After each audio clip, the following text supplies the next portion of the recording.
to have you guys join this morning.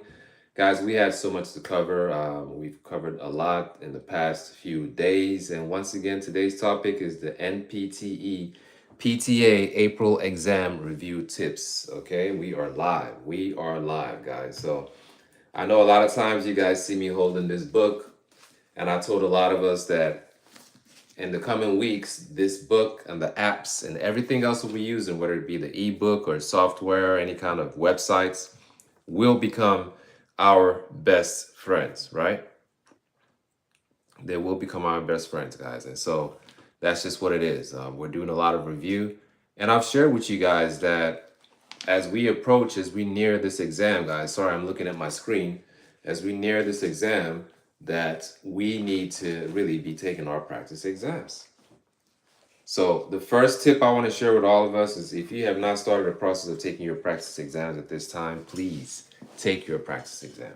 Please. I plead with you. Take your practice exam. Okay. Now, second tip I want to share with all of us, guys, is when you take your practice exam, I want you to get your score and evaluate and assess your score. Assess your score. You're going to have 5 major areas that the exam will test you on, right? It's going to test you on musculoskeletal, cardiovascular, nervous system, non-systems, and other systems, right? You're going to see 5 different categories. I want you to assess where you are, okay? Assess where you are with each area and figure out which areas you need to spend more time on. Now, third tip is this, and I've said this so many times. If you have not signed up for the workshop or workshops, please send an email to me. Let's get together and let's go over these things, guys. Now, real quick, I want to share my background with all of us. I am a licensed physical therapist assistant in the state of Texas. Now, as far as my educational background, I have an associate's degree in physical therapy. I also have a bachelor's degree in business finance from the University of Houston, and I have a master's degree from Keller Graduate School, and the master's degree is in health services. Okay. So everything I talked to you guys about as far as like what you need to do to succeed, even as a student, even after you graduated, even as you prepare for the state boards, I have gone through the same thing, no exception. I've gone to school, I've been through the classes, I've been through the tests, the quizzes, the exams, the lab, okay, the skill comps. I've gone through the clinical rotations. I've done all those things that you guys are doing or have done also. So I'm in a better position to coach you. Once again, I am not a tutor, guys. I am not a tutor. And if you are a tutor on this platform or any other platform, hey, I have all the respect for what you do, but I am a coach.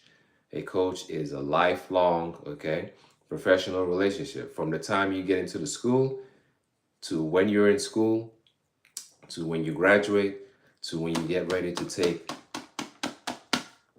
the state boards. Okay, this is the Super Bowl of everything, guys.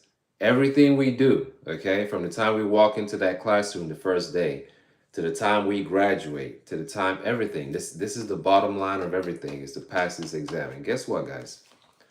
Once you pass this exam, it's once in a lifetime. You don't have to take the exam over and over and over, unless you just walk away from physical therapy for a while, like over 5 years. Then you have to go through the process of taking the exam again.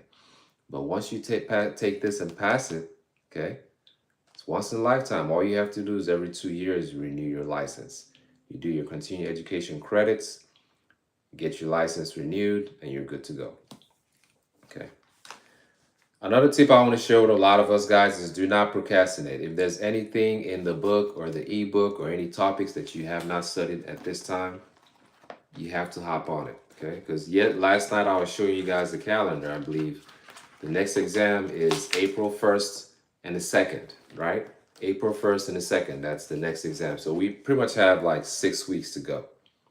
6 weeks to go to take this exam, okay? So if there are any topics that you have not touched on, you have not studied, and guys, I'm sorry, I'm looking at my screen over here. Let me see if I can pull up the FSBPT. Let me pull up the site and let's go over those dates one more time, okay? Let's see here. Yeah, let's pull this up. Let's see. Yeah, there it is. So guys, I'm gonna flip my camera. I hope you guys can see it. I know you guys can. Let me see. You guys see that right there? If you will be taking the exam, let's just turn this a little bit right here. If you plan to take the exam April the 1st and the 2nd of 2025, you have to be registered by February the 25th. I guess you can call this another tip. Make sure you actually register early and take care of all the paperwork that you need to take care of, right?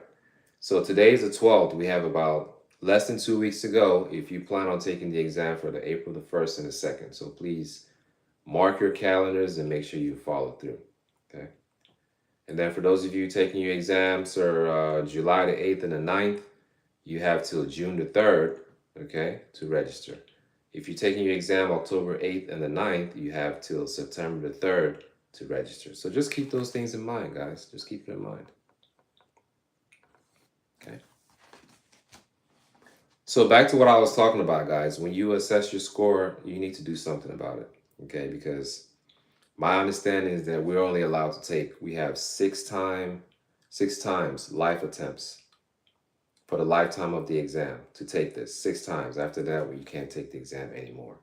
Also, if you score 400 or lower 2 times in a row, they might not allow you to continue taking the test, guys, because they might feel like you need to go through a series of remedials to come up to par, right? And if you think about it, if you're scoring a 400, something is just not right. I said this, I know I repeat stuff, guys. If you're scoring a 400 on the state boards, to me, that means that either you're not understanding the content, or you're not spending enough time, or you're not doing your practice exams, or something is a little bit off for you to be scoring a 400. So if you are in that position, you need to make contact with me. Send an email to acluso40@gmail.com. That's acluso40@gmail.com. Okay.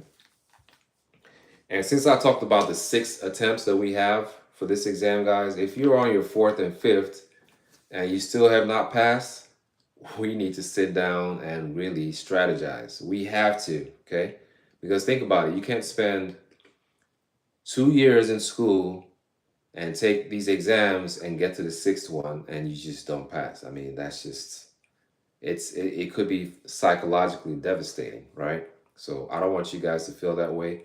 And truly, guys, I say this all the time, and I'll continue to repeat, and I'll close my eyes when I say this. All I want is for us to win. I want us to walk into that exam hall with confidence and win. So all the tips that I'm sharing with you guys today, please, please, please, please, I can't say that enough. Take your practice exams, find out where you stand, make the necessary corrections, sign up for the workshop. My email address is acluso40@gmail.com, and we can talk in detail there. Everything that you guys are going through, I've been through it. I know I said that earlier. Every single thing that all of you have been through or are going through, I've been through it, right? For this exam, I spent a lot of time in the library, guys. Like almost every day, I went to the library, except for the days that they were not open. I believe on Sundays they were not open, so I did not go to the library on Sundays, okay? But besides that, I had to get myself out of the house, okay? Go to a place that's calm and quiet. I mean, my house is quite calm and quiet, but I had to put myself in a different environment, right? And really settle down and study. And guys, you can do this. You've trained for this. I feel like the hardest part is behind you. It's the school. And why do I say it's the hardest part? Think about it. In 2 years, like I said, you've covered 5 major things: musculoskeletal, cardiovascular, neuromuscular, non-systems, and other systems in less than 2 years. Check this out. My program was actually 19 months. 19 months, guys. Everything that you guys did in 2 years and 24 months, mine was 19 months. Same thing. Classroom quizzes, exams, okay, skill comps, clinical rotations, all in 19 months. Yes. So you can do it. You were trained for this. The hardest part is behind you. Let's go into the exam and pass the exam, okay? All right, guys, what else do I have to share with you guys this morning? So later on today, when I have a few minutes, I'll come back and talk to you guys more about the exam, what we need to look out for, and how we need to study. I think I need to do a special video on how we need to study, okay? Because sometimes the way we study, I'm not saying it's wrong, but I need to put you guys in a mindset of exam type questions. Now, why do I say that? Now, if for a lot of you that don't have this app, or if you have any apps that you're using, here's one of them, PTA 365. Okay. If you don't have the app, see if you can download this app and use it to study. Now, each time you answer questions, right? They drop questions at midnight every day. Each time you answer a question, it's going to tell you if that question is a basic question, if it's an intermediate question, or if it's an advanced question. And sometimes I feel like in the state boards, guys, the questions, the way they come at you is some might be just basic information, basic question. Some questions are more intermediate and some are more advanced. And for the advanced questions, I feel like they're testing our knowledge and how we're able to join all these different things that we learned and use it to answer a question. So that's just what it is. So we have to change our mindset as far as the way we study, what we study, and our level of comprehension and how we can use that to answer a question. The knowledge is there, guys. The knowledge is there. Just it's all about the application, how you apply that knowledge and use it to answer a question. Okay. Sorry, guys. I'm looking at my beard here. So yeah, I appreciate you guys for joining at this time. I have to run, guys. I have a couple of things that I need to go take care of immediately. So I'll possibly check back with you guys. Yeah, later on today. I'll come back on later on today. Possibly when I'm on the road, if I have a few minutes, I'll pull over and we'll chat briefly. Okay. So I appreciate you guys. Thank you for subscribing, checking out my shorts, videos, everything that I drop. I have more things to come. Guys, I want us to pass this exam. We're going to go into that exam and pass. Tell yourself, I have passed the exam. I have passed the exam. I have passed the exam. And like I always tell you guys, see what this t-shirt says? You have to become a fighter. You have to go out there and fight. And when you fight, we experience victory. All right, guys, I'll check back with you guys later. Enjoy the rest of your day. Stay blessed. Bye-bye.